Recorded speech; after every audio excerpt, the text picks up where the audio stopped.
Indo British advanced pain clinic నొప్పి మాయం surgery దూరం ఫర్ అపాయింట్మెంట్స్ 9155515563. ఎంటర్‌ప్రెన్యూర్ అవ్వాలి అని అంటే ఉండాల్సిన క్వాలిటీస్ ఏంటి ఆ పర్సన్‌కి? వేరే వాళ్ళ దగ్గర నుంచి వినడం ఫస్ట్ నేర్చుకోవాలి, ఇనిషియేటివ్స్ తీసుకోవాలి, మార్కెట్ అండర్స్టాండ్ చేసుకోవాలి, ఒక కమిట్మెంట్ ఉండాలి. ఎందుకంటే కష్టాలు ఉంటాయి, అంత ఈజీ కాదు. సో నాట్ ఎవ్రీథింగ్ అంటే ప్రతి ఒక్కటి ఏదో అలా ఒక డ్రీమ్ ల్యాండ్లో భైరవద్వీపం ఊహించేసుకుంటే వర్కౌట్ కాదమ్మా. ఈ మధ్య కాలంలో అందరూ కూడా అంటే 2020 తర్వాత పుట్టిన పిల్లలు అందరూ కూడా ఇన్స్టెంట్ గా రిజల్ట్స్ కావాలనేటువంటి థాట్ ప్రాసెస్ లో ఉన్నారు. సో ఏం చేసినా ఇప్పుడు చేశానంటే నాకు 1 month లో లాక్స్ ఆఫ్ బిజినెస్ నాకు ఇమీడియట్ గా రావాలి. 1 month చాలా ఎక్కువ అండి బాబు. చాలా మంది middle class boys and girls కి ఒక స్టార్ట్అప్ పెట్టాలి, నా పేరు మీద నేను కంపెనీ పెట్టాలి అనేటువంటి థాట్ ఉంటుంది. బట్ ఫినాన్షియల్ స్టేటస్ ఉండదు. సో ఇంట్లో ఆ విషయం చెప్పిన పేరెంట్స్ కి మూసుకుని నువ్వు వెళ్ళి జాబ్ చేయి అనేటువంటి మాటలు ఎక్కువ వినిపిస్తాయి. నాకు కూడా వినిపిస్తాయండి ఇప్పటికీ. అంటే ఎందుకు ఈ టెన్షన్లు, పెన్షన్లు వచ్చే జాబ్లు ఉంటే చూడండి ఎలా హైర్ చేస్తున్నారు, ప్రాజెక్ట్స్ ఏ కంట్రీ నుంచి వస్తున్నాయి, ఎలాంటి ప్రాజెక్ట్స్ వస్తున్నాయి, మీకు ఒక ఐడియా రావాలండి ఫస్ట్. హాయ్, హలో, నమస్తే, వెల్కమ్ టు ఐ3 మీడియా. నేను మీ సౌజన్య ఉత్తరాల. సో ఈ మధ్య కాలంలో యంగ్స్టర్స్ ఎవరైనా ఏం జాబ్ చేస్తున్నామంటే ఎక్కడ జాబ్ అబ్బా రావట్లేదు, పోనీ బిజినెస్ పెడదామంటే ఏ బిజినెస్ పెట్టాలో తెలియట్లేదు, అందుకని అక్కడే ఆగిపోతున్నారు. సో అంటే ఫెయిల్యూర్ అవ్వడానికి ఎవరు ఇష్టపడట్లేదు. బట్ ఫెయిల్ అయితేనే మనం సక్సెస్ని చూస్తాము, సక్సెస్కి చాలా దగ్గర అవుతాం అనేటువంటిది ఏదో చిన్న లాజిక్ ఉందో అది మిస్ అయిపోతున్నారు. సో మరి ఈ అంశానికి సంబంధించి ఎన్నో విషయాలను మనకు తెలియచేయడానికి ఈరోజు మనతో పాటు ఉన్నారు. ఆల్రెడీ యాజ్ ఎంటర్‌ప్రెన్యూర్గా ఆయన కొన్ని దెబ్బలు కాదు, చాలా గట్టి దెబ్బలు తిని అలా చేయకూడదు, ఇలా చేయాలి అని ఆయన ఒక స్టేజ్లో ఉన్నారు ఇప్పుడు. సో ఆయన చేసిన తప్పులేంటి, ఒప్పులేంటి, ఆయన ఏ విధంగా ఆ తప్పుల్ని ఒప్పులుగా సరిదిద్దుకున్నారు అని ఇప్పుడు మనకు తెలియజేయడానికి కైండ్ ఆఫ్ ఒక గైడెన్స్. ఆల్రెడీ ఆయనకి చాలా మందికి ఆయన గైడెన్స్ ఇస్తున్నారు. ఆల్మోస్ట్ ఒక ఫార్చ్యూన్ క్లయింట్స్ ఎవరైతే ఉన్నారో 500+, సో వాళ్ళలో ఆల్మోస్ట్ చాలా మందికి ఇవ్వడం జరుగుతుంది. టాప్ మోస్ట్ కంపెనీస్ ఎవరైతే అందరికీ నోటెడ్ అయ్యే కంపెనీస్, సో వాళ్ళందరికీ కూడా ఆయన లీడర్షిప్ కన్సల్టేషన్ ఇస్తున్నారు. సో ఇప్పుడు మనకి ఇవ్వడానికి వచ్చేసారు. సో ఆయనే తేజ గుడ్లూరు. సో వెల్కమ్ చెప్పేసి చాలా విషయాలు తెలుసుకుని మనం కూడా రాబోయేటువంటి రోజుల్లో ఎంటర్‌ప్రెన్యూర్ అయిపోతాం. సో నమస్తే తేజ గారు. నమస్తే అమ్మా, thank you so much. First of all నన్ను పిలిచారు, అంత బీభత్సంగా ఇంట్రో ఇచ్చారు. నేను చాలా సింపుల్ వాడిని. కాకపోతే ఏంటంటే మీరు ఒక్కటి మటుకు కరెక్ట్ చెప్పారమ్మా, తప్పులు చాలా మంది చేస్తున్నారు, అది చేయకూడదనే తప్పన మటుకు నాకుంది, వేరే వాళ్ళకి చెప్పాలని మటుకుంది.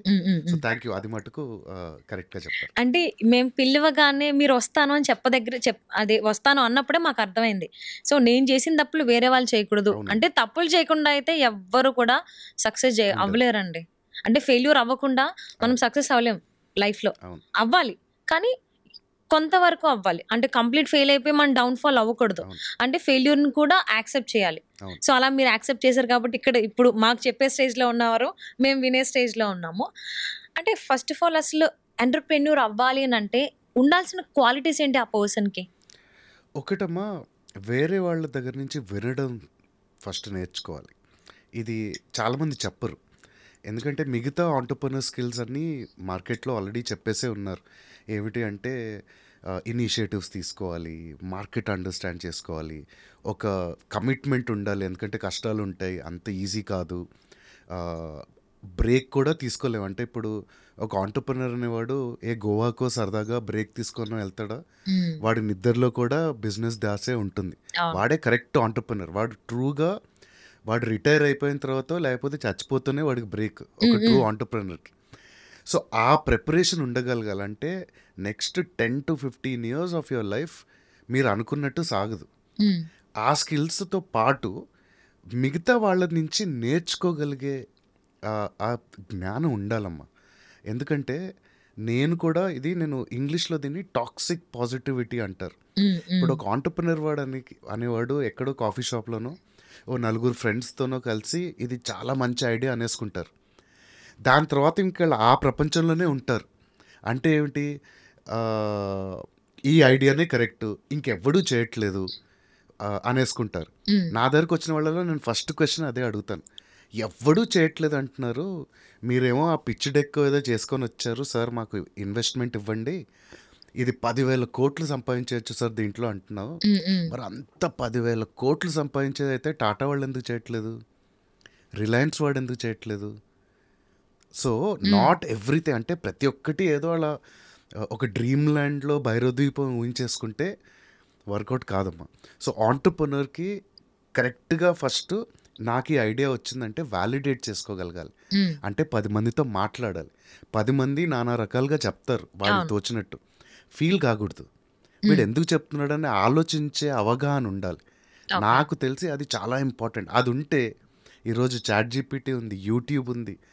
ఇన్ఫర్మేషన్ పలానా వాడి దగ్గరికి వెళ్తేనే నాకు ఇన్ఫర్మేషన్ వస్తుందనే లైఫ్ మంది కాదు ఇప్పుడు. నేను ఇంతకుముందు మనం సొల్యూషన్కి ట్రై చేసేవాళ్ళం అమ్మ.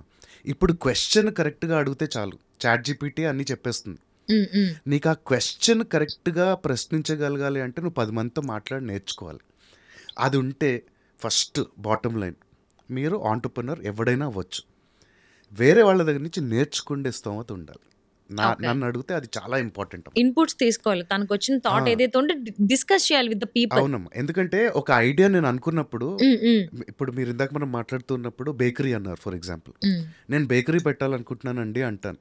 దాంట్లో ఒకడంటాడు యాక్ట్ ఇది నడవదు అంటాడు. నేనేంటి, నేను ఇన్వెస్ట్ అయిపోయి ఉన్నాను ఐడియాలో, నేను నమ్మేశాను ఇంకా నా లైఫ్ బేకరీ అని. నేను నమ్మను వాడిని, వినను. వాడు ఎందుకు చెప్పుంటాడు ఈ ఏరియాలో నడవదు బాబు అని, వాడు ఎక్స్పీరియన్స్తో చెప్పుంటాడు. మనం ఏంటంటే వాడు నెగిటివ్ మాట్లాడుతున్నాడు అనుకొని వాడిని ఇగ్నోర్ చేస్తాం తప్ప, వాడేంటి అపశకునం వెదవా అనుకుంటాం. ఏదో శుభవాని కంపెనీ పెడుతున్నాను రా అంటే వీడేంటి నెగిటివ్ మాట్లాడుతున్నాడు అనుకుంటాను తప్ప, వాడు ఎందుకు అలా మాట్లాడాడని 2 నిమిషాలు మీరు ఆలోచిస్తే you're already a better entrepreneur. అది నేను చెప్పేది. ఓకే, అంటే మన ఐడియా అది బిజినెస్ ఐడియా ఏదైనా కావచ్చు. సో ఎదుటి వాళ్ళతో మనం డిస్కస్ చేసినప్పుడు ఎదుటి వాళ్ళు చెప్పేది విని దాన్ని మనం అనలైజ్ చేసుకోవాలి ఎలాగా ఏంటి అనేసి అని. నెగిటివ్ మాట్లాడినా కానీ దీన్నే మనం ఐడియా వ్యాలిడేషన్ అంటాం మామూలుగా స్టార్టప్ లాంగ్వేజ్లో. ఎందుకంటే ఈరోజు ఇండియాలో 90% స్టార్టప్స్ ఫెయిల్ అవుతున్నాయి. దాంట్లో చాలా రీజన్స్ ఉన్నా మేజర్ రీజన్ ఏంటంటే ఐడియా వ్యాలిడేషన్. వాడు ఎక్కడో ఒక చిన్న, ఇప్పుడు తాడేపల్లి గూడెంలో ఐడియా వస్తుంది వాడికి, రావడం తప్పు కాదు, కానీ వాడికి అవగాహన ఏముండాలి. ఒక హైదరాబాద్లోనో బెంగళూరులోనో ఐడియా వచ్చిన వాడి కంటే నాకు ఎక్స్పోజర్ కరెక్ట్గా ఉందా లేదా, లేదేమో ఒకసారి హైదరాబాద్ వెళ్దాం, టీ హబ్ ఉంది, లేకపోతే స్టార్టప్ ఈవెంట్స్ అవుతూ ఉంటాయి, అక్కడికి వెళ్ళి 4 మాట్లాడదాం. అంటే మీరు టీ హబ్ అనే సంగతి చాలా మందికి తెలియకపోవచ్చు, కొంతమందికి తెలుసు. దాని తర్వాత ఎంటర్‌ప్రెన్యూర్ ఈవెంట్స్ అన్నారు. అవును, అది అసలు ఎక్కడ జరుగుతుంది, అది ఎలా తెలుసుకోవాలి వాళ్ళు? గూగుల్ అండి. నేను ఎప్పుడూ ఒకటే చెప్తాను, ఈరోజు నేను అందుకే అన్నాను నేర్చుకోగలిగే స్తోమత ఉండాలి. స్తోమత అన్నాను నేను అందుకే. ఎందుకు అంటే అది లేజీ అయిపోయారండి అందరూ. ఒక్కసారి మీరు గూగుల్ ఇప్పుడు ఈ మన వ్యూవర్స్ ఎవరైతే చూస్తున్నారో ఇది చూస్తూ గూగుల్కి వెళ్ళి స్టార్టప్ ఈవెంట్స్ హైదరాబాద్ అని కొట్టండి, 2 పేజీలు వస్తాయి గూగుల్లో. ఈవెంట్స్ అన్ని అవుతాయి హైదరాబాద్లో. అండ్ ఈవెన్ ఆ స్టార్టప్ ఈవెంట్ సెర్చ్ చేయాలి గూగుల్లో అనే థాట్ కూడా రాదు ఫస్ట్ ఆఫ్ ఆల్. చేయట్లేదు, ఎందుకంటే ఈజీ క్విక్ విన్స్ అనమాట. వాడెవడో ఒకడు ఉన్నాడు, వాడిని అడిగేస్తే వాడు చెప్పేస్తాడు, మ్యాజిక్ వాండ్ అనమాట. ఈ మంత్రగాడి లాగా వాడు ఆమ్ ఫట్ అనగానే నాకు అంత జ్ఞానం వచ్చేస్తుంది అనుకుంటున్నారు. అంటే ఈ మధ్య కాలంలో అందరూ కూడా, అంటే 2020 తర్వాత పుట్టిన పిల్లలు అందరూ కూడా ఇన్స్టెంట్ గా రిజల్ట్స్ కావాలనేటువంటి థాట్ ప్రాసెస్ లో ఉన్నారు. సో ఏం చేసినా ఇప్పుడు చేశానంటే నాకు 1 month లో lakhs ఆఫ్ బిజినెస్ నాకు ఇమీడియట్ గా రావాలి. 1 month చాలా ఎక్కువ అండి బాబు. వాడు నెక్స్ట్ వీక్ ఎక్స్పెక్ట్ చేస్తున్నాడు. అని కొంచెం ఎక్కువ, అంటే నేను కొంచెం 90s బ్యాచ్ కాబట్టి కొంచెం 1 month లాంగ్ డిస్టెన్స్ తీసుకుంటాను. సో అంటే రిజల్ట్స్ అనేటువంటివి ఇమీడియట్ గా కావాలనేటువంటి థాట్ ప్రాసెస్ లో ఉంటున్నారు. సో అది కరెక్ట్ కాదు. చెప్తే వాడు వినట్లేదు, కానీ నాకు సక్సెస్ కావాలి అని అంటాడు. ఎట్లా వస్తుంది? రాదు కదా. అవును, ఎందుకంటే అమ్మా హైదరాబాద్లో నాకు తెలిసే ఎంతోమంది మంచి చేయాలి అని ఆంటర్‌ప్రెన్యూర్స్, దెబ్బలు తిన్నవాళ్ళు, డబ్బులు పోగొట్టుకున్న వాళ్ళు, ఆస్తులు అమ్ముకున్న వాళ్ళు, నేను కూడా ఉన్నాను దాంట్లో. వాళ్ళకి ఏంటంటే ఇంకొకడు, నేను సార్ ఒక కంపెనీ పెడదాం అనుకుంటున్నాను, నాకు బిజినెస్ ఐడియా ఉందంటే వాడు ఫస్ట్ ఏం ఆలోచిస్తాడంటే అమ్మ వీడిని ఎట్లా ప్రొటెక్ట్ చేయాలి, నాలాగా ఇంకోటి బలిగాకూడదు అనుకునే వాళ్ళు చాలామంది ఉన్నారమ్మా. వినేవాళ్ళు లేరు. వాళ్ళు ఏమనుకుంటున్నారు, ఇప్పుడు నేను వెళ్ళి సార్ నాకు బిజినెస్ పెట్టుకోవాలంటే ఎస్ వావ్ అని వాడికి ఇదిగో నా ₹1 కోటి తీసేసుకో నువ్వు అని అంటే వాడు హ్యాపీ. అది కాకుండా నువ్వు ఇచ్చేసావా, నువ్వు ఈ పలానా డీటెయిల్స్ ఉన్నాయా. వాళ్ళు ఏం చేస్తున్నారంటే మేము వెళ్ళి క్వశ్చన్స్ అడిగామనుకోండి, మీకు ఈ డీటెయిల్స్ ఉన్నాయా, ఇది వ్యాలిడేట్ చేసుకున్నావా, ఇంతమంది కస్టమర్స్ వస్తారని ఏంటి గ్యారంటీ, ఇలాంటి క్వశ్చన్స్ అడిగితే వాడికి నచ్చట్లేదు, మా దగ్గరికి మళ్ళీ రారు ఒకటేసారి.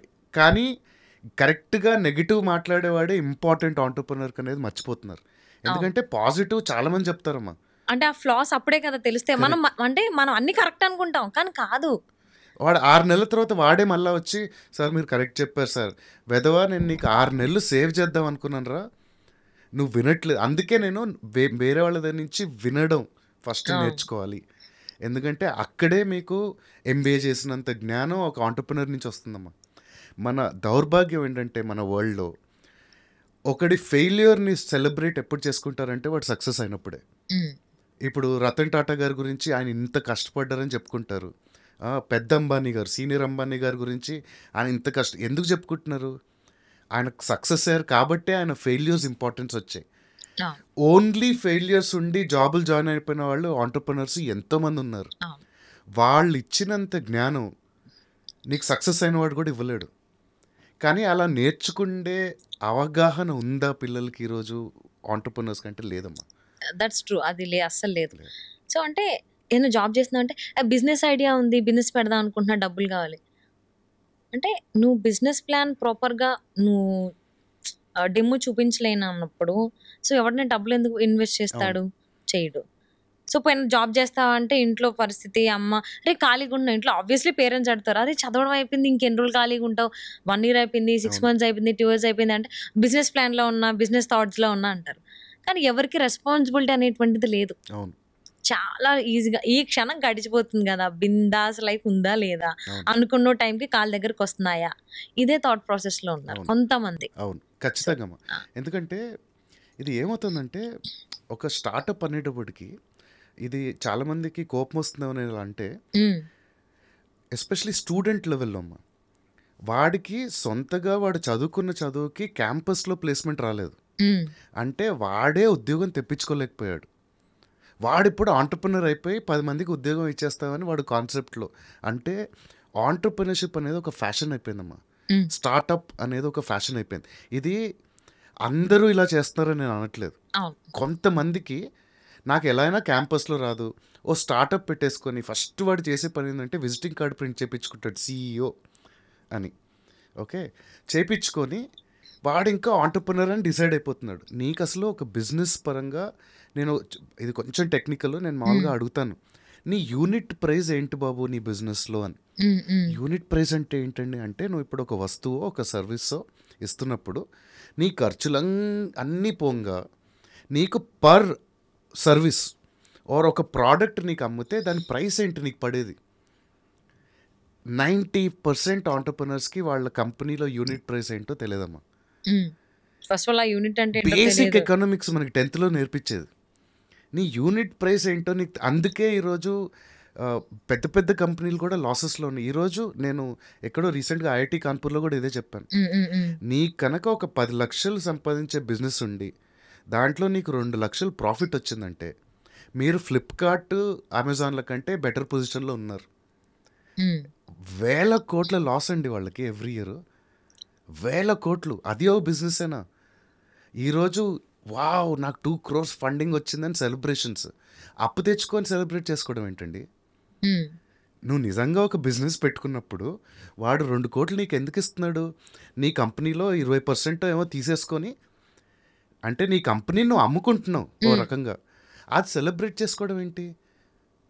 నువ్వు వాడి దగ్గర తీసుకునే డబ్బులు వాడికి రిటర్న్ ఇచ్చేసి వాడి షేర్లు నువ్వు కొనేసుకొని 100% కంపెనీ నీది అయినప్పుడు నువ్వు సెలబ్రేట్ చేసుకోవాలి. ఇదంటే చాలామంది ఏమంటారంటే, కానీ సార్ మేము మిడిల్ క్లాస్ అండి, డబ్బులు లేవు సార్, మంచి ఐడియా ఉంది సార్, మరి ఇవ్వాలి కదండి డబ్బులు, వాడికి షేర్ ఇవ్వాలి కదా, వాడికి లేకపోతే వాడు ఎందుకు ఇస్తాడు అని. ఈరోజు గవర్నమెంట్ వాళ్ళు మీరు మినిమం ప్రూఫ్ ఆఫ్ కాన్సెప్ట్ చూపిస్తే 10 to 15 లక్షలు ఇంట్రెస్ట్ ఫ్రీ లోన్స్ ఇస్తున్నారు. గవర్నమెంట్ బ్యాంక్స్ ఓడీ ఫెసిలిటీస్ ఇస్తాయి ఇంకో 15 లక్షలు. అంటే అది ఇట్లా క్రెడిట్ కార్డ్, మీరు ఎప్పుడు వాడుకుంటారో వాడుకోండి, మళ్ళీ రీపే చేసుకుంటే మీ 15 lakh క్రెడిట్ లిమిట్ అలానే ఉంటుంది. ఓడి ఫెసిలిటీ, ఓకే. ముద్రా లోన్స్ ఉన్నాయి కరెక్ట్గా కనుక్కుంటే. అంటే అక్కడ మీకు 30 లక్షలు ఫండింగ్. ముద్రా లోన్స్ కూడా ఆడవాళ్ళకి అన్నట్టుగా నేను విన్నా. స్టార్ట్అప్స్ కండి అందరికి, ఎవరికైనా? ఆడవాళ్ళకి ప్రిఫరెన్స్ ఇస్తున్నారు. ఓకే. కానీ ఖచ్చితంగా సాఫ్ట్వేర్ అయితే ఏంటంటే కొంచెం ఇబ్బంది, ఎందుకంటే వాళ్ళకి కొలాటరల్ ఏమి ఉండదు కాబట్టి కొంచెం ఇబ్బంది. ఓడి వస్తుందండి, మీరు అకౌంట్ ఓపెన్ చేసుకొని అట్లీస్ట్ కొంచెం బిజినెస్ చూపిస్తే ఓవర్ డ్రాఫ్ట్ ఫెసిలిటీ ఇస్తారు, అది వాడుకోవచ్చు. చాలామంది నా దగ్గరకు వచ్చి అంటారు, సార్ నా దగ్గర మంచి ఐడియా ఉందండి, ఇదిగోండి ప్రెజెంటేషన్. నా ఫస్ట్ క్వశ్చన్, నువ్వు ఎంత పెట్టావు బిజినెస్లో? ఏమీ పెట్టలేదు సార్ అంటే, నువ్వు మటుకు సేఫ్, నేను నిన్ను నమ్మి ₹1,00,00,000 పెట్టాలా నా డబ్బులు? అది ఏం లాజిక్? లేదు సార్, ఫ్యూచర్లో 1,000 కోట్లు, ఫ్యూచర్లో నేను ఐలాండ్ కూడా కొనేస్తాను బాబు, దాంట్లో ఉంది. ఈరోజు పరిస్థితి ఏంటి అంటే, నువ్వు ఏదైనా అమ్మేసి పెట్టావా 5 లక్షలు 2 లక్షలు, సార్ నాకు ఇంతే ఉందండి, ఆల్ ఇన్ అంటారండి ఇంగ్లీష్లో. దీన్ని నాకు వచ్చే శాలరీ సేవ్ చేసుకోను, నాకుండే ఫోన్లు కార్లు బైక్లు అమ్మేసో నేను ఇన్వెస్ట్ చేశానండి, ఇంతే అవ్వగలిగింది, ఇక్కడి నుంచి నేను చేయలేకపోతున్నాను సార్, మీరు ఏమైనా హెల్ప్ చేస్తారంటే ఆలోచిస్తాను. ఎందుకంటే నీ దగ్గర ఉన్నదంతా నువ్వు పెట్టేసావంటే నీకు అంత నమ్మకం ఉంది, నువ్వు మటుకు సేఫ్, రూపాయి పెట్టవు, ఎందుకంటే నువ్వు సేఫ్ గేమ్ ఆడుతున్నావు, రిస్క్ నాదా, డబ్బులు ఇచ్చేవాడిది. ఎలా కుదురుతుందండి? అందుకే చాలామందికి ఫండింగ్ రాదు. ఓకే. సో యాక్చువల్లీ కొంతమందికి మిడిల్ క్లాస్ అన్నప్పుడు నాకు ఒక థాట్ వచ్చింది. చాలామంది మిడిల్ క్లాస్ బాయ్స్ అండ్ గర్ల్స్కి ఒక స్టార్టప్ పెట్టాలి, నా పేరు మీద నేను ఒక కంపెనీ పెట్టాలి అనేటువంటి థాట్ ఉంటుంది, బట్ ఫినాన్షియల్ స్టేటస్ ఉండదు. సో ఇంట్లో ఆ విషయం చెప్పిన పేరెంట్స్కి, మూసుకుని నువ్వు వెళ్ళి జాబ్ చేయి, ఇప్పుడు బిజినెస్లో వ్యాపారాలు ఆల్రెడీ చూస్తున్నాగా, వ్యాపారాలు చేసి ఎవడు బాగుపడినోడు ఎవడు లేడు, నువ్వు మూసుకుని టైంకి 10ంటికి వెళ్ళి సాయంత్రం 6ంటికి వచ్చేటువంటి జాబే చేసుకో అనేటువంటి మాటలు ఎక్కువ వినిపిస్తాయి. అన్ని ఇవే అనిపిస్తాయని చెప్పట్లేదు, మోస్ట్లీ ఇవే వినిపిస్తాయి. నాకు కూడా వినిపిస్తాయండి ఇప్పటికీ.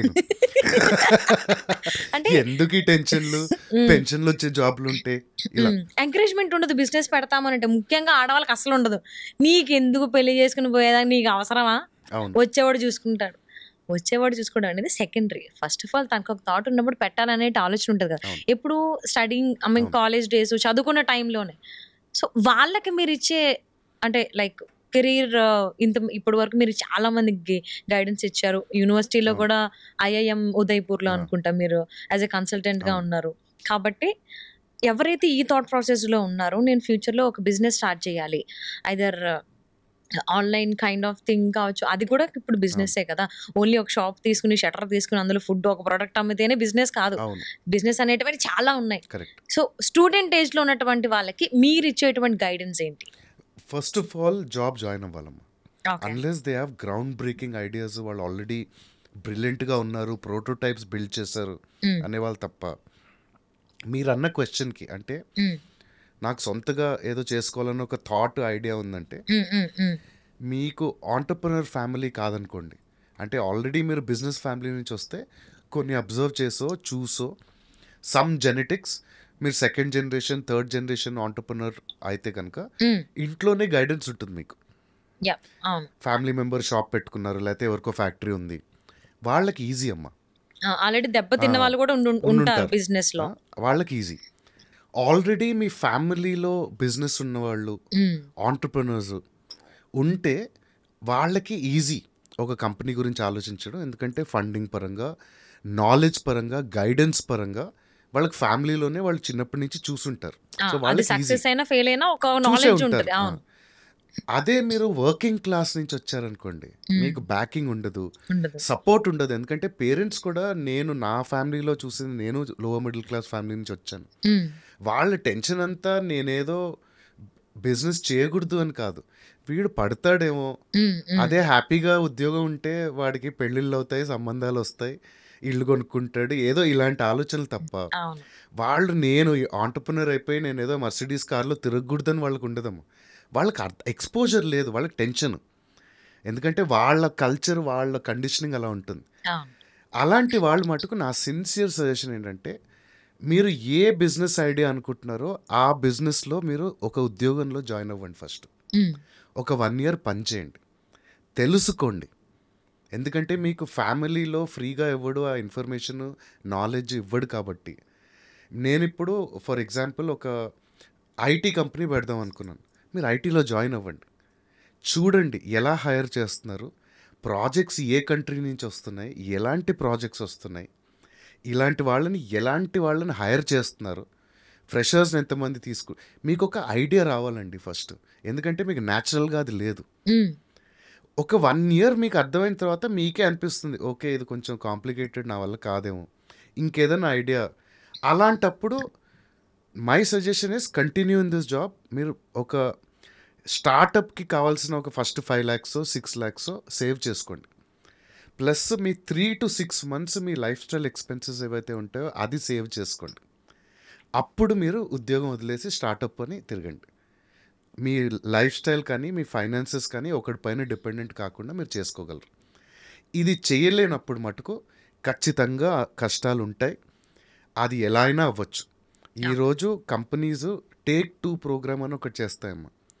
ఈ టేక్ 2 అంటే ఏంటంటే, ఇప్పుడు విమెన్ కానీ పెళ్ళి వల్లనో ప్రెగ్నెన్సీ వల్లనో గ్యాప్ వచ్చిన కెరియర్లో స్టార్టప్ ఆంటర్ప్రెనర్స్ మేము ఏదో పీగేస్తామని వెళ్ళిపోయి, నాలాగా ఇనీషియల్గా 2-3 కంపెనీలు ఫెయిల్ అయ్యి గ్యాప్ వచ్చేసి వాళ్ళకి స్కిల్ అయితే ఉంటుంది కాబట్టి టేక్ 2 అని వాళ్ళు ప్రోగ్రామ్స్ చేస్తారు. అంటే ఓన్లీ కెరియర్ గ్యాప్ ఉన్న వాళ్ళనే వాళ్ళు హైర్ చేసుకుంటున్నారు. ఓకే. వాళ్ళు అలా చేసుకుంటున్నారంటే ఎంతమంది ఉన్నారు మార్కెట్లో ఆలోచించండి. స్టార్టప్స్ అని వెళ్ళి ఫెయిల్ అయిపోయి ఉద్యోగాల కోసం వెతుక్కుంటున్న వాళ్ళు. ఆ తప్పు ఎవరు చేయకూడదని అనుకుంటున్నానమ్మా. అంటే ఆ విషయం ఎవరైతే అలా అంటే మళ్ళీ నేను రీస్టార్ట్ చేయాలి కెరీర్ని అనుకుంటున్నారు, అది ఆ విషయం వాళ్ళకి ఎలా తెలుస్తుంది? అది కూడా గూగులే చేయాలా? అంటే ఇదొక స్కిల్ అమ్మా. ఇప్పుడు నాకు ఇది నా మెంటర్ ఎవరో ఒకసారి ఒక స్టార్టప్ ఈవెంట్లో చెప్పారు, ఒక ఆంటర్ప్రెనర్కి ఒక బిజినెస్ నడవట్లేదు అని ఆ ప్లగ్ పుల్ చేయడం కూడా ఒక టాలెంటే. ఇప్పుడు బైజూస్ ఒక ఎగ్జాంపుల్ అమ్మ. నెలకి వాళ్ళు ఎన్నో లక్షలేంటి కోట్లు లాస్. అంటే ఎవ్రీ మంత్ వాడు అప్పు తెచ్చి అన్ని కోట్లు బిజినెస్లో పెడితేనే బిజినెస్ నడుస్తుంది. ఆ పెడుతున్నప్పుడు వాడి థాట్ ఏముంటుంది, ఈ ఒక్కసారి పెట్టేస్తే టర్న్ అయిపోతుందేమో, మనకు వచ్చేస్తాయి డబ్బులు అని. మీరు ఆ థాట్లో ఉన్నంత వరకు పెడుతూనే ఉంటారు డబ్బులు. అది పెడుతున్నంత వరకు మీకు లాసే. So at some point of time ఇది నడవట్లేదు, మేబీ ఇది నడిచే బిజినెస్ కాదేమో, మూసేద్దాం అనే డెసిషన్ కూడా ఒక స్కిల్లే. అది కూడా ఉండాలి ఆంటర్ప్రెనర్స్కి. ఇప్పుడు నేను ఒక మంచి టిఫిన్ సెంటర్ పెట్టానమ్మా.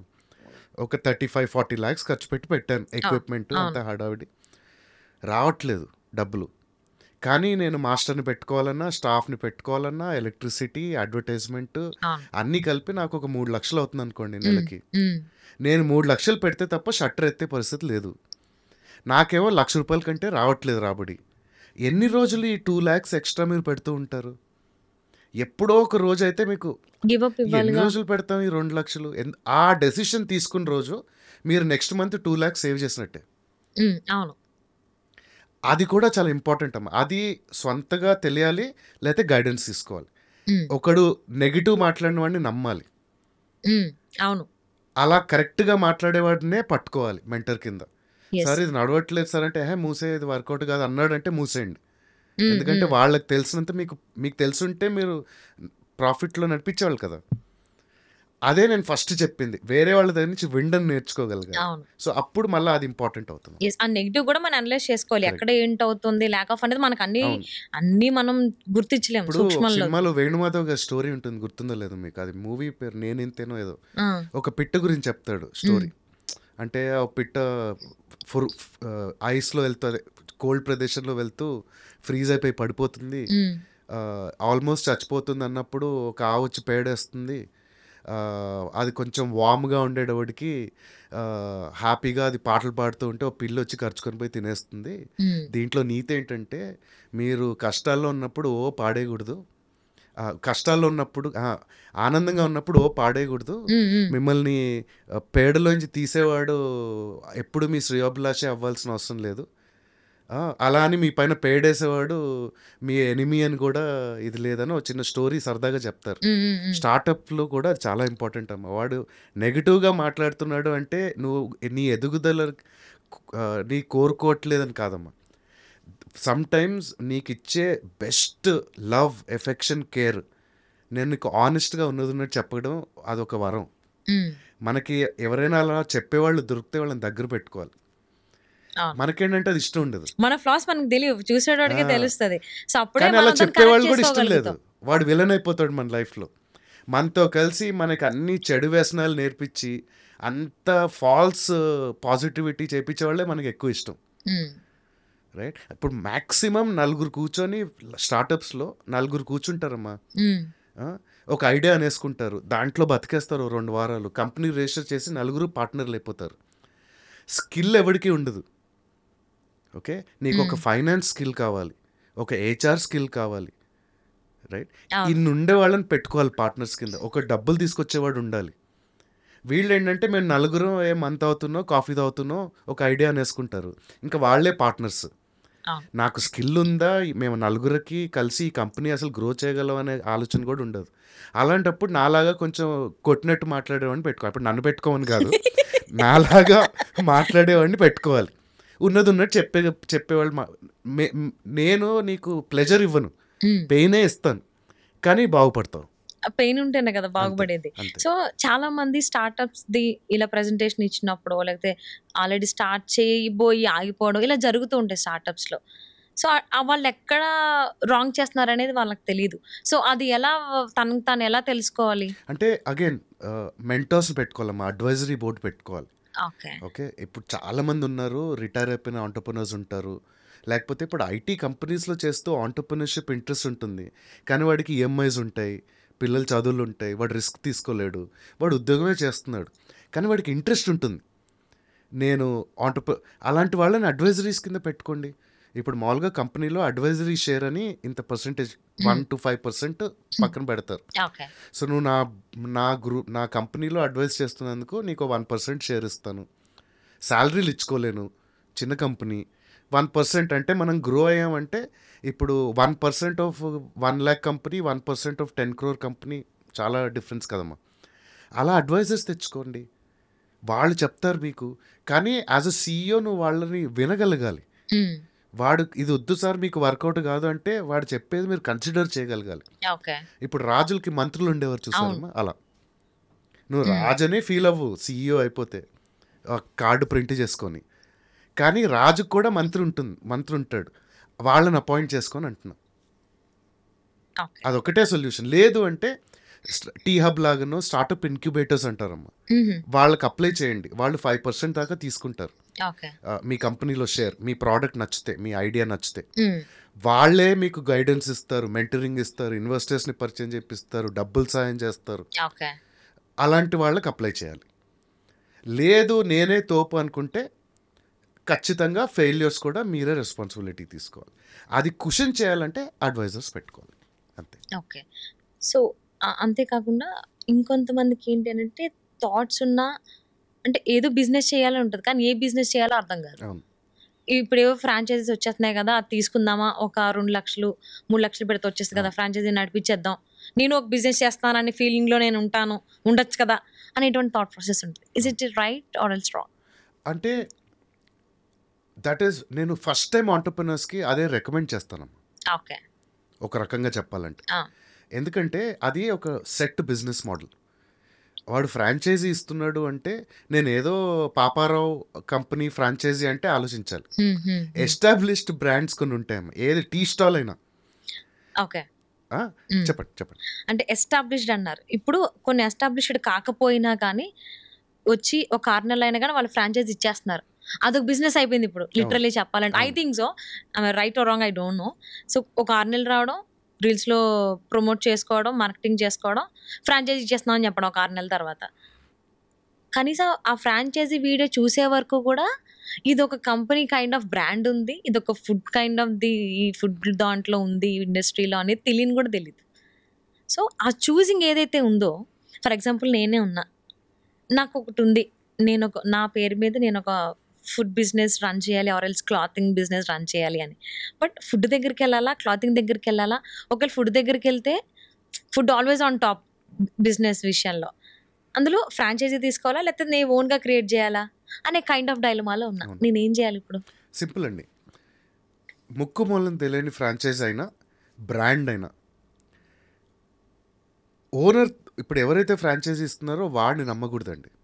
ఓకే. వాడి టార్గెట్ ఏంటి? వాడు యాజ్ మెనీ ఫ్రాంచైజీలు అమ్ముకోవాలని వాడి టార్గెట్. అవును. వాడి దగ్గర బాధితులు ఉంటారు చూసారా, ఫ్రాంచైజీ తీసుకునే వాళ్ళు, వాళ్ళతో వెళ్ళి మాట్లాడాలి. ఎందుకంటే వాడే నిజం చెప్తాడు. అది బ్రాండ్ అయినా బ్రాండ్ కాకపోయినా. ఇప్పుడు నేనేదో కొత్తగా వచ్చిన వాడిని ఉన్నాను, మీరు చెప్పినట్టు 6 నెలలే అవుతుంది. వీడు మటుకు వావ్ మీరు 10 లక్షలు పెట్టారంటే మీకు నెలకి 3 లక్షలు వచ్చేస్తాయి అంటాడు వాడు. టెంప్టింగ్గానే ఉంటుంది, మేబీ ఈజ్ కరెక్ట్. బట్ నాకు ఎలా తెలుస్తుంది సార్ మీరు ఇంకెంతమందికి ఇచ్చారండి ఫ్రాంచైజీలు? ఫస్ట్ బగ్రా నేనేనా, ఇంకెవరైనా ఉన్నారా? లేదు సార్ మేము 15 మందికి ఇచ్చాం, నంబర్లు ఇవ్వండి సార్. అంతే కదండి. ఇప్పుడు ఇవ్వరు. ఫస్ట్ రెడ్ ఫ్లాగ్ అది. ఫస్ట్ రెడ్ ఫ్లాగ్ అది. నేను నీకు నిజంగాను అంత తోపు తురుంఖాను అయితే ఇవ్వడానికి ఏంటి? నువ్వే ఇంకా వాళ్ళతో మాట్లాడించాలి కదా. చూడండి సార్ అతనితో మాట్లాడండి, 3 లక్షలు చేసుకుంటాడో నువ్వు ధైర్యంగా చెప్తావు. ఫస్ట్ రెడ్ ఫ్లాగ్ అది. పిల్లలు ఏంటంటే టెంప్టేషన్, అమ్మ 3 లక్షలు వచ్చేస్తున్నా అంతేనా, 10 లక్షల ఏముంది నగలెట్టేద్దాం, 10 లక్షలే కదా. 3 లక్షలు అంటే 3 monthsలో నేను బ్రేక్ ఈవెన్ అయిపోతాను, 6 monthsలో వాడు BMW ప్లాన్ చేస్తున్నాడు, ఇలా ఉంటుంది జనాలకి. అంటే అలాంటప్పుడే నేనేమంటానంటే ఒక చిన్న బేసిక్ వెరిఫికేషన్ చేసుకోండి. ఆ ఫ్రాంచైజీ నువ్వు ఎవరికి ఇచ్చావయ్యా, వాడెంత సంపాదిస్తున్నాడు, నేను డైరెక్ట్ మాట్లాడుకుంటాను, వాడి లొకేషన్కి వెళ్తాను, ఒక రోజంతా అక్కడ కూర్చుంటాను, ఒక మండే చూస్తాను, ఒక సండే చూస్తాను, busy non busy time, right? Staff problems ఏంటి, మాస్టర్ల ప్రాబ్లంలు ఏంటి, సప్లై వస్తుందా లేదా, ఇవన్నీ నువ్వు తెలుసుకున్న తర్వాత ఆ 3 లక్షలు పెట్టు, ఖచ్చితంగా సక్సెస్ అవుతావు. రెండో విషయం లొకేషన్. ఫుడ్ అయితే కనుక నేను మెక్డానల్డ్స్ కూడాను ఎక్కడో పెట్టాను అనుకోండి, ఏది మన మంచి ఉప్పల్ జంక్షన్లో పెట్టాను అనుకోండి, ఎవడు రాడు, ట్రాఫిక్ ప్రాబ్లం, పార్కింగ్ ఉండదు. అవి ఎంత మెక్డానల్డ్స్ అయినా లొకేషన్ చాలా ఇంపార్టెంట్ ఫుడ్ బిజినెస్కి. సో ఈ రెండు చూసుకుంటే షోర్ షాట్ అండి, ఖచ్చితంగా ఫుడ్లో దెర్ ఇస్ నో డౌట్. కానీ వ్యాలిడేట్ చేసుకోవాలి, వాడు చెప్పేది నమ్మకూడదు. అది. రెండు, మీరు క్లాత్ బిజినెస్ అన్నారు. క్లాత్ బిజినెస్ కూడా అన్నీ నడవట్లేదు. ఇప్పుడు బ్రహ్మానందం గారివి మెసేజ్ టీషర్ట్స్ వస్తున్నాయి తెలుగులో, కోట్లు సంపాదిస్తున్నారు మీమ్స్వి, అది నడుస్తుంది. నేను ఇప్పుడు మండల ఆర్ట్ అని పెట్టినాను అనుకోండి, ఎవడు కొండు. సో ఆ ట్రెండ్స్ అర్థం చేసుకోగలగాలి. కొంతమంది కొంటారు, అదే. బట్ ఆ కొంతమంది కొంటే మీ బిజినెస్ నడిచిపోతుందా? సో అన్ని మనం పెట్టగలగాలి. సో అటు మీమ్స్ ట్రెండింగ్ లో ఉన్నటువంటివి, సో కైండ్ ఆఫ్ ట్రెడిషనల్ గా ఉండేట, అంటే అందరూ కస్టమర్సే. ఒక్క సంవత్సరానికి ఒకడు కొన్నా వాడు కస్టమర్ అవుతాడు, నెలకు ఒకసారి కొన్నా వాడు కస్టమర్ అవుతాడు. సో ఇద్దరిని మనం సాటిస్ఫై చేయగలగాలి. లెగ్గింగ్స్ వస్తున్నాయమ్మా ఈ రోజు, క్లాత్ బిజినెస్ లో లెగ్గింగ్స్ కున్నంత ప్రాఫిట్ ఇంకెక్కడ లేదు.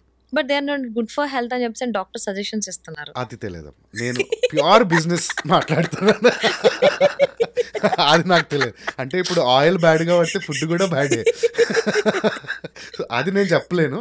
కానీ ఖచ్చితంగా లెగ్గింగ్స్ నేను, ఎందుకంటే నాకు తెలిసిన ఒక అతను జాకీ మాస్టర్ ఫ్రాంచైజీ తీసుకున్నారు. ఆయన చెప్పడం ఏంటంటే హాయిజరీ, అండర్ గార్మెంట్స్, లెగ్గింగ్స్లో ఉన్నంత ప్రాఫిట్ ఇంకా దేంట్లో లేదు. కానీ నేను మళ్ళీ అదే జాకీ ఫ్రాంచైజీ పెట్టుకుంటాను లేకపోతే ఇలా అనుకుంటే దాంట్లో మళ్ళీ వేరే ప్రాబ్లమ్స్ ఉంటాయి, అంటే అంత మార్జిన్స్ ఉండవు. అదే నేను తిరుపూర్ వెళ్ళిపోయి డైరెక్ట్ అక్కడ ప్రొడక్షన్ వాళ్ళతో మాట్లాడుకొని వస్తాను, ఖచ్చితంగా ప్రాఫిట్ ఉంటుంది. ఆల్మోస్ట్ 70 to 80% ప్రాఫిట్ ఉంటుంది.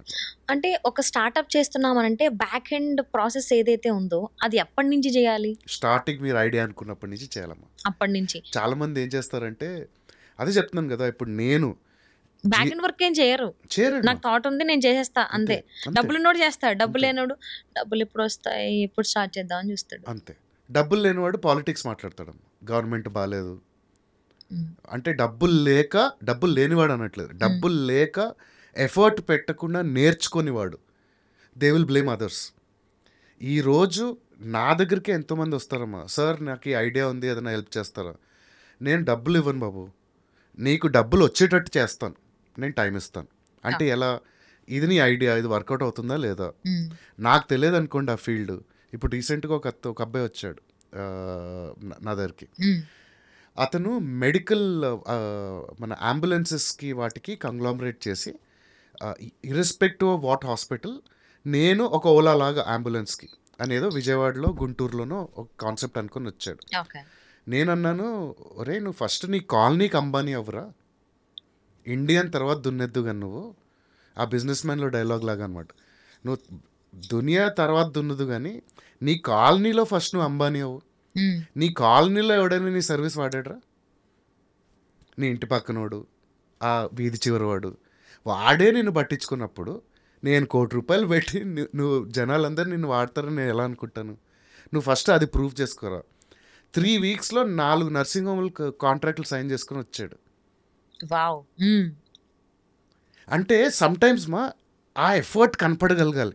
అక్కడ అబ్బాయి ఆగిపోలేదు. మీరన్న మాటలకి అతనికి టెక్నాలజీ లేదు, సార్ ఇది నేను బిల్డ్ చేద్దాం అనుకుంటున్నాను, ఇలాంటిది ఏమన్నా చేస్తే మీరు నాతో సైన్ అప్ అవుతారా, మీకు ఇంకా ఎక్కువ బిజినెస్ వస్తుంది, ఎక్కువ పేషెంట్స్ వస్తారు అని అంటే ఎందుకు చేయనమ్మా, ఖచ్చితంగా మనది వాడుకోండి, మన మన కస్టమర్స్తో మాట్లాడండి, ఓ పేపర్ బోర్డు పెట్టుకోండి అని 4 నర్సింగ్ హోమ్లతో మాట్లాడుకొని వచ్చాడు. అది బాగుంది కదా అని నాకు తెలిసిన మెడికల్ ఫీల్డ్లో ఉండే ఒక ఆంటర్ప్రెనర్కి అటాచ్ చేసాం. Today that guy has more than 50 hospitals without funding. ఇప్పుడు ఆయన ప్రాబ్లం ఏంటంటే, సార్ నేను ఇంకా ఎక్కువ మందికి ఎలా మార్కెట్ చేయాలని అడుగుతున్నాడు. ఇప్పుడు ఫస్ట్ వచ్చినప్పుడు డబ్బులు అడిగాడు, గ్రాంట్ తెచ్చుకున్నాడు, సెంట్రల్ గవర్నమెంట్ నుంచి 50 lakhs గ్రాంట్ తెచ్చుకున్నాడు. వెళ్ళి కరెక్ట్ గైడెన్స్, కరెక్ట్ ఇండస్ట్రీ వాడిని పట్టుకుంటే చాలా చేయొచ్చమ్మా. సో ఆ బ్యాక్ ఎండ్ అనేది ఫస్ట్ నుంచే పెట్టుకోవాలి. సో ఆ స్టార్ట్అప్ థాట్ ఉన్న వాళ్ళు ఆ స్టార్టింగ్ దగ్గర ఆగిపోతున్నారు. ఆ ఫర్దర్గా వెళ్ళడానికి అంటే భయం వల్లనో ఏమో అంటే అర్థం కావట్లేదు. అంటే మీరు ఇప్పటి వరకు చాలా మందిని చూసారు. సో మేబీ యూనివర్సిటీలో కావచ్చు, బయట మీరు మీ కెరీర్లో మీరు కావచ్చు. సో ఎవరైతే ఈ స్టార్ట్అప్ థాట్స్లో ఉన్న వాళ్ళు కావచ్చు, యాజ్ అన్ ఎంటర్‌ప్రెన్యూర్ అవ్వాలి అనేటువంటి వాళ్ళు చేస్తున్న తప్పులు ఏంటి మీరు గమనించినవి? ఒకటి, ఐడియా వ్యాలిడేట్ చేసుకోకపోవడం అమ్మా. నేను ఇంతకు ముందు చెప్పినట్టు నా ఐడియానే తోపు అనుకోవడం, ఇది గ్యారంటీ వర్కౌట్ అయిపోతుంది ఇంకా డౌటే లేదు అనుకోవడం, ఒక నాలాగా పడి లేచిన వాడిని దగ్గరికి వెళ్తే వాడు తిడితే వాడు వెధవ అనుకోవడం ఫస్ట్ తప్పు. 2, ఒక ఆంటర్‌ప్రెన్యూర్‌షిప్ అనేదమ్మా ఒక లైఫ్ స్టైల్ కాదమ్మా. అంటే అదొక డెస్టినేషన్ కాదు, ఏదో ఇప్పుడు ఉద్యోగంలో నేను వైస్ ప్రెసిడెంట్ అయిపోవాలి అనేది కాదు. ఎవ్రీ బిజినెస్కి ఒక లిమిట్ ఉంటుంది, ఒక హద్దులు ఉండకపోవచ్చు, ఉంటాయి కూడా. అంటే లో అండ్ హై, అది చాలామందికి తెలియదు. ఆంటర్‌ప్రెన్యూర్‌షిప్ అంటే ఏంటంటే మంచి కార్లు, ఒక లైఫ్ స్టైలు, ట్రావెల్. ఇప్పుడు సినిమాల్లో ఈ హనీ సింగులు ఇలాంటి వాళ్ళందరూ వీడియోల్లో అదేదో ఒక యాట్ దుబాయ్లో షిప్ పైన బోట్ పైన నిలబడి. ఆంటర్‌ప్రెన్యూర్ అంటే పిల్లలకి కండిషనింగ్ ఎలా అయిపోయిందంటే అలా విజువల్ అనమాట. ఆడికి అంటే 3 yearsలో నేను ఇట్లా దిగితే అదేదో క్షణక్షణం అనే ఒక రామ్ గోపాల్ వర్మ గారి మూవీ ఉంది, కో అంటే కోటి అని ఒక పాట ఉంటుంది అనమాట. అంటే నాకు ఇది అయిపోవాలి, ఇట్లా అంటే నలుగురు వచ్చి నిలబడాలి. ఇది అవ్వాలంటే అమ్మా కొన్నిసార్లు ఎన్నో సంవత్సరాలు పట్టేస్తుంది. ఒక ఆంటర్‌ప్రెన్యూర్ అనేవాడు కష్టపడాలి. 15 hours 18 hours నిద్ర ఉండదు. ఆ ప్రిపరేషన్ మీరు రెడీ ఉన్నారా? ఫ్యామిలీ టైం ఉండదు. మీరు పెళ్ళిళ్ళు అవుతే మీ వైఫ్స్తో పిల్లలతో టైం స్పెండ్ చేయడానికి ఉండదు. ఒక సాటర్డే ఉండదు, సండే ఉండదు. 10 మంది ఎవడు వాడు ఎందుకు మానేస్తాడో తెలియదు. ₹500 ఎక్కువ వస్తున్నాయంటే మానేసిన వాళ్ళు ఉన్నారమ్మా. అంటే ఇప్పుడు సడన్గా నేను క్లయింట్కి ఏదో డెడ్ లైన్ ఇస్తాను, వీడు మానేస్తాడు, లేకపోతే నాకు సిక్ లీవ్ అంటాడు. ఆ పేషెన్స్ ఉందా నీకు? ఇది చాలా ఇంపార్టెంట్ అమ్మా స్కిల్. Are you ready? అంటే ఇప్పుడు ఆర్మీకి ఎవరైనా జాయిన్ అయితే ఆల్మోస్ట్ డెత్కి కూడా ప్రిపేర్ అయ్యే వెళ్తారు, లేకపోతే మీరు ఆర్మీలో జాయిన్ కాకూడదు. ఆంటర్‌ప్రెన్యూర్‌షిప్ కూడా అంతే అమ్మా. మీ నెక్స్ట్ 8 years మినిమం మీ లైఫ్ మీది కాదు. మీరు డెడికేట్ చేయగలగాలి, ఈవెంట్స్కి వెళ్ళాలి, నలుగురితో మాట్లాడాలి, వాడు వెయిట్ చేపిస్తాడు, వెయిట్ చేయాలి, ఇగో ఉంచుకోకూడదు. నేను HSBCలో సీనియర్ పొజిషన్లో ఉన్నప్పుడు నాకు సలాములు కొట్టిన కాలేజ్ వాళ్ళే నేను ఉద్యోగం వదిలేసానండి, ట్రైనింగ్ ఇద్దాం అనుకుంటున్నానంటే నన్ను రిసెప్షన్లో రోజంతా కూర్చోబెట్టిన వాళ్ళు ఉన్నారు కాలేజ్ వాళ్ళు. ఇది వాడే వచ్చి నా దగ్గర సార్ మాకు క్యాంపస్కి రండి సార్ అన్నవాడే నాకు ఉద్యోగం లేదు అంటే నన్ను అది భరించాలి. ఎన్నో అవమానాలు ఉంటాయి ఖచ్చితంగా అమ్మా, ఇంట్లోనే ఉంటాయి. ఇప్పుడు నాకే అంటే ప్రేమతోనేనండి, కానీ అప్పుడప్పుడు అది కొంచెం హర్ట్ అవుతుంది. ఏమిట్రా ఈ బాధ, హ్యాపీగా ఉద్యోగం ఉంటే ఆ ₹1,00,000 సంపాదించేవాడివి, ఇంత కష్టపడడం అవసరమా నాన్న అనే ప్రేమతో ఒక మాట వస్తుంది చూసారా, అది చంపేస్తుందండి. అవును. రెండో రోజు లేవబుద్ధి కాదు. అంటే కరెక్టే కదా, ఎందుకు చేస్తున్నావు అని. అది నిలదొక్కుకోగలగాలి. ఇట్స్ నాట్ ఈజీ అమ్మా. Entrepreneurship is not easy. Yes yes. అది ఒక కెరియర్ కింద చూసుకోకూడదు, అదొక life style. It's not a career. నాకు ఉద్యోగం రాలేదు కాబట్టి నేను స్టార్టప్ పెట్టుకుంటాను అనుకోవడం తప్పు. సో ఫైనల్లీ నేనేమన్నా అడగాలి అనుకుని నేను మర్చిపోవడమో, నేను అడగకపోవడమో జరిగిందా? అలాంటి పాయింట్స్ ఏమైనా ఉన్నాయా మీరు చెప్పాలనుకున్నవి అబౌట్ ఈ కెరీర్ బిల్డప్లో కానీ, ఈ ఎంటర్‌ప్రెన్యూర్ అవ్వాలి అనుకుంటున్నటువంటి వాళ్ళకి సంబంధించి? అంటే ఒకటే అమ్మా, అది కెరియర్ అయినా ఆంటర్‌ప్రెన్యూర్‌షిప్ అయినా, నాకు ఏమీ తెలియదు మ్మ్. అనే కుతూహలం అనే ఒక థాట్ ప్రాసెస్ పెట్టుకుంటే ఎవరైనా బిజినెస్ స్టార్ట్ చేయొచ్చమ్మా. Today everything is pattern. ప్రతి Okay. దానికి ఒక ప్యాటర్న్ ఉంటుందమ్మా. మ్మ్, మ్మ్. ఇప్పుడు నేను ఒక కంపెనీ టార్గెట్ పెట్టుకొని ఒక రోల్ టార్గెట్ పెట్టుకుంటాను, నేను సాఫ్ట్వేర్ ఇంజనీర్ అవ్వాలి. మీరు ఎంత అబ్జర్వ్ చేస్తున్నారు? ఎంతమంది జాబ్స్ రిలీజ్ చేస్తున్నారు? మీ ఫ్రెండ్స్లో ఎంతమందికి జాబ్స్ వచ్చాయి? వాళ్ళ దగ్గర ఏం స్కిల్స్ ఉన్నాయి? ఏం సర్టిఫికేషన్స్ చేశారు? వాళ్ళు ఇంగ్లీష్ ఎలా మాట్లాడారు? ఎవరి ద్వారా వెళ్ళారు? మ్మ్. వాడి పాత ఏంటి? వాడికి ఎందుకు వచ్చింది, నాకెందుకు రాలేదు జాబ్ అనే ప్యాటర్న్. అగైన్ నేను చాట్ జీపీటీ వల్ల, నేను రీసెంట్గా నా టెడ్ టాక్లో కూడా ఇదే చెప్పాను, ఆర్టిఫిషియల్ ఇంటెలిజెన్స్ వచ్చిన తర్వాత మన కల్చర్లోకి మళ్ళీ మనం వెళ్ళిపోతున్నాం. మ్మ్, మ్మ్. మన కల్చర్లో ఎప్పుడూ మనం ఆన్సర్స్ వెతకలేదమ్మా, క్వశ్చన్స్ వెతికాం. మ్మ్. మన రిలీజన్ అయితే ఏంటి, మన కల్చర్ అయితే ఏంటి, వీఆర్ సీకర్స్. మనం గురువుని ప్రశ్నించడం అంటాం. నా నా టెడ్ టాక్లో కూడా ఇది చెప్పాను, తత్విత్తి ప్రణిపాతేన పరిప్రశ్నేన సేవయ ఉపదేక్షింతితే జ్ఞానం జ్ఞాని నస్తత్వదర్శిన అన్నారు భగవద్గీతలో. అంటే నువ్వు నేర్చుకోవాలి, ప్రోగ్రెస్ అవ్వాలి లైఫ్లో అంటే ఒక గురువుని పట్టుకొని ఆయన్ని ప్రశ్నించాలన్నారు. అంటే టుడే చాట్ జీపీటీలో సొల్యూషన్ కాదు ఇంపార్టెంట్, క్వశ్చన్ ఇంపార్టెంట్. సో మీకు నిజంగా ప్యాటర్న్స్ అబ్జర్వ్ చేయగలడం తెలిస్తే అది ఆంటర్‌ప్రెన్యూర్ అయినా కెరియర్ అయినా. అంటే ఇప్పుడు నేను ఒక కంపెనీ పెట్టుకోవాలనుకుంటున్నాను, మీరు అన్నట్టే క్లోత్స్ బిజినెస్. మ్మ్. మీరు ఎంతమంది క్లోత్స్ ఆంటర్‌ప్రెన్యూర్స్‌తో మాట్లాడారు? ఎంతమంది బేకరీ యజమానులతో మాట్లాడారు? వాళ్ళ ప్రాబ్లమ్స్ ఏంటి? మేబీ వాళ్ళ ప్రాబ్లమ్స్ విన్న తర్వాత మీకు ఒక ఐడియా వస్తుందేమో, where you will create a solution for that. ఇప్పుడు నేను బేకరీయే పెట్టాలని ఏం లేదు. మ్మ్. బేకరీ ఉన్న వాళ్ళ ప్రాబ్లమ్ సాల్వ్ చేసినా నేను బిజినెస్సే. సో ఇప్పుడు సిటీలో 1,00,000 బేకరీలు ఉన్నాయనుకోండి, మ్మ్. నేను 1,01 బేకరీ అవ్వాలా? ఈ 1,00,000 మందికి ఏదైనా ప్రాబ్లమ్స్ ఉన్నాయో అది సాల్వ్ చేస్తే వాళ్ళు నాకు డబ్బులు ఇస్తారా ఆ సొల్యూషన్కి? మ్మ్, మ్మ్. నేను ఇంకొక బేకరీ యాడ్ చేయాల్సిన అవసరం లేదు. అవును. అది ఎప్పుడు తెలుస్తుంది? నేను వాళ్ళతో మాట్లాడినప్పుడు, అలానే ప్యాటర్న్స్ అబ్జర్వ్ చేసినప్పుడు. సో ఫార్ మీ, ఒక్కసారి మీ ఆ మైండ్ సెట్, ఒక ఫోకస్ మీరు పెట్టుకొని ఆ ప్యాటర్న్స్ మీరు అబ్జర్వ్ చేయగలిగితే, జనాలతో మాట్లాడి మెంటరింగ్ తీసుకొని గైడెన్స్ తీసుకొని, నాలాంటి వాళ్ళు అవసరం లేదమ్మా. ఆ ఇనీషియల్ స్టెప్ చేయట్లేదు కాబట్టి మాలాంటి వాళ్ళకి బిజినెస్. మీలాంటి వాళ్ళని కూడా బయటికి ఇప్పుడు మీరు మాట్లాడకపోతే మాకు తెలియదు కదా ఎలాగా అవును, ఏంటి అంటే డూస్ అండ్ డోంట్స్ అనేవి కరెక్ట్. తెలియదు. కానీ ఆ ఇనీషియల్ స్టెప్, ఆ కరెక్ట్ క్వశ్చన్ మీరు అడిగితే, ఈ బిజినెస్ ఎందుకు ఫెయిల్ అవ్వచ్చు అనే ఒక క్వశ్చన్తో మీరు నలుగురితో మాట్లాడితే, లేదు లేదు ఇది ఖచ్చితంగా ప్రాఫిట్ ఉంది, మ్మ్. వాళ్ళకంటే నేను బెటర్ చేయగలను ఒక నమ్మకం వస్తుందమ్మ. లేదనుకోండి, వాళ్ళు చేసిన తప్పులే మీరు చేస్తారు. సో ఆ లక్షలో ఇంకో బేకరీ యాడ్ అవుతుంది, బాధలు చెప్పుకునేవాడు. అదే. అంతే. Thank you so much Teja గారు. లాట్ ఆఫ్ వాల్యుబుల్ ఇన్ఫర్మేషన్ మాతో షేర్ చేసుకున్నారు. సో అంటే ఇది ఇన్ఫర్మేషన్ ఇవ్వడం తీసుకోవడం అనేది ఎప్పుడు ఆగదు, ఇట్స్ కంటిన్యూస్ ప్రాసెస్ అది. సో రాబోయేటువంటి రోజుల్లో కూడా ఇంకొక అంశానికి సంబంధించి మరిన్ని మాకు తెలియని విషయాలు మీరు మాకు తెలియజేస్తారని ఆశిస్తూ thank you so much. Thank you. ఇది ఐ డ్రీమ్ మీడియా పెద్ద ప్లాట్ఫామ్ అని టెన్షన్ పడుతూ వచ్చానమ్మా, కొంచెం కాన్షియస్ అయ్యి వచ్చాను. Okay. You made me very comfortable. సరదాగా ఏదో ఒక, మీరు స్టార్టింగ్లో చెప్పింది నేను ఇప్పుడు మళ్ళీ చెప్తాను, ఏదో కాఫీ షాప్లో మాట్లాడుకున్నట్టు అనిపించింది. Thank you for thank you Teja గారు. Thank you so much.